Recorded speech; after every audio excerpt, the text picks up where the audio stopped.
Je me suis dit, voilà, ça va être lu par ma famille, mes quelques amis, et on en rigolera pendant 10 ans. Et il se trouve que ça a bien fonctionné. J'ai trouvé un éditeur et les lecteurs ont répondu présent. Donc, c'est dans la boîte. C'est dans la boîte. C'était le titre de votre premier roman, alors? Ça l'est toujours. Ça toujours, oui, et voilà. Oui, un thriller. C'est principalement ce que j'aime lire en tant que lecteur. Et donc, naturellement, je me suis dit, je vais aller dans un terrain de jeu que j'aime, qui est ludique, parce que pour moi, il faut s'amuser quand on lit et quand on écrit. Et donc, je suis allé dans cette veine-là. Alors, les critiques ont suivi suite à ce roman. Alors, un peu de fraîcheur, je cite, dans le monde saturé des polars, ça fait du bien. Un livre mutant qui flirte avec tous les genres, une lecture jouissive qui se termine en apothéose, ou encore, et là, j'en prends que quelques-unes, un pur moment de fun, une sorte de parc d'attractions rempli de distractions variées qui vont vous secouer les nerfs, les neurones et les zygomatiques. Alors, j'en ai lu que quelques-unes, mais quand on démarre comme ça, avec autant de critiques positives, est-ce qu'on n'a pas un coup de pression quand on veut sortir un second roman? C'est énorme. Honnêtement, je m'attendais pas à ça. J'ai vraiment écrit pour m'amuser, pour me faire un livre comme j'aimerais en lire, avec beaucoup de modestie, juste pour moi. Et donc, en lisant toutes ces critiques, je les ai vues comme vous, je me suis dit, ok, on m'attend au tournant. Donc je vais aller tout droit, rien à perdre.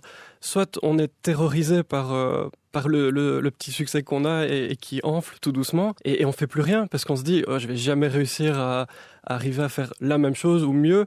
Et alors on arrête tout, on prend une guitare et on change un peu de genre. On change de registre. On change de registre. Ou alors voilà, on se dit il y a un nouveau défi qui m'attend, je tente le coup, et de toute façon les auteurs en général ne vivent pas de leur plume, et donc j'ai rien à perdre. Je continue à m'amuser, je garde la même philosophie, je ne me prends pas la tête avec toutes les critiques positives, parce que finalement c'est du bonus, c'est pas une fin en soi de recevoir des chroniques comme ça. Et donc vous sortez alors votre deuxième roman qui s'appelle Ne sautez pas. Ne sautez pas. Et qui est un peu différent, pas le même genre, pas la même ambiance. J'avais quand même peur de ne pas arriver à faire aussi bien ou mieux, et donc je me suis dit je vais surprendre. Moi le premier, en changeant de genre. J'aime beaucoup les cocktails, donc je suis un peu barman littéraire, je joue un peu avec les codes. Et c'est le côté ludique dont je vous parlais. J'ai décidé de passer du thriller très noir à ce que moi j'appelle un thriller blanc, donc du suspense, mais avec le côté psychopathe, tueur en série en moins. Oui. Parce que voilà, les gens me regardaient bizarrement dans la rue, ils ont dit mais il a l'air si gentil en vrai. Et il écrit quand même des choses très noires. Et donc j'avais envie de passer à autre chose. C'était un défi, c'était mon défi pour ce deuxième roman, de changer de genre. Et là, cette histoire, on peut en donner quelques intrigues, quelques lignes, un pitch comme on dit. Pitch. Ah, l'exercice est compliqué, j'adore. Pour faire simple, donc Mathias est laveur de vitres à Bruxelles, sur des gratte-ciel.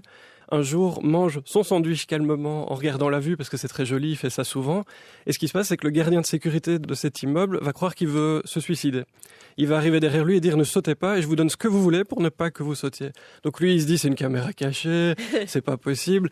Donc il dit je veux 5 000 € pour rigoler, pour voir ce que ça donne, et on lui donne ces 5 000 €. Mais il trouve ça assez malhonnête, donc il va décider de le donner à une association, en se disant je peux pas garder ça. Et là, le problème c'est que, et c'est le côté suspense du livre, il va entrer dans un engrenage et se dire si ça a marché une fois, pourquoi pas deux? Pourquoi ne pas inventer d'autres plans un peu farfelus pour que des entreprises donnent de l'argent à des associations? C'est pour moi un anti-héros, c'est-à-dire qu'il fait pas du tout ça pour sauver le monde. Lui, il fait plutôt ça par orgueil.